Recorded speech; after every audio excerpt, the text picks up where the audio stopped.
Reverse. Okay చూడండి ఇప్పుడు మనం ప్యారలర్ పార్కింగ్ అనమాట.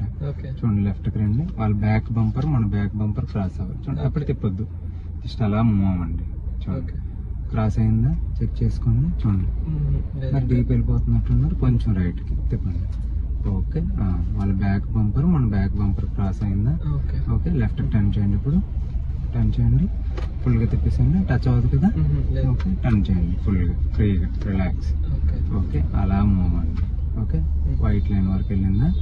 ఓకే ఇప్పుడు రైట్ తిప్పండి, టూ వీల్ ఫుల్ తిప్పేసండి డెడ్ అండ్.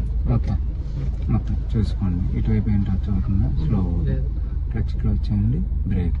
ఓకే ఇప్పుడు కొంచెం తగులుతుంది అనుకోండి. ఓకే ఫ్రంట్ లెఫ్ట్ తిప్పండి, టూ వీల్ ఇంకా. ఓకే ఓకే ఓకే ఓకే ఇప్పుడు రైట్ తిప్పినప్పుడు ఫుల్ వీల్ డెడ్ ఎండ్ మొత్తం తిప్పేసండి. ఓకే అండి ఇంకా చూసుకోండి బ్యాక్ సైడ్.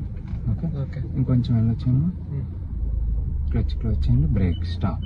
సెన్సార్ ఎందుకంటే ఆగిపోవాలి.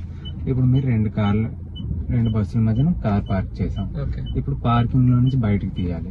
ఫస్ట్ గేర్ కండి, రైట్ సిగ్నల్ లో ఉంది. ఫస్ట్ ఆఫ్ ఆల్ చూడండి ఫుల్ వీల్ రైట్ రొటేట్ చేసేయండి, చిన్న క్లచ్ రిలీజ్ చేయండి. చూడండి ఫస్ట్ ఆఫ్ ఆల్ ఈ బానెట్ ఏది ఉందో అది క్రాస్ అయ్యాక చూడండి. ఓకే రైట్ మిర్రర్ కూడా చెక్ చేయండి. ఇప్పుడు లెఫ్ట్ తిప్పండి బ్రో, ఈ బ్లైండ్ స్పాట్ దాటాక లెఫ్ట్ తిప్పండి ఫుల్గా. ఓకే క్లచ్ క్లోజ్ చేయండి బ్రో, బ్రేక్. ఇలా చేయడం వల్ల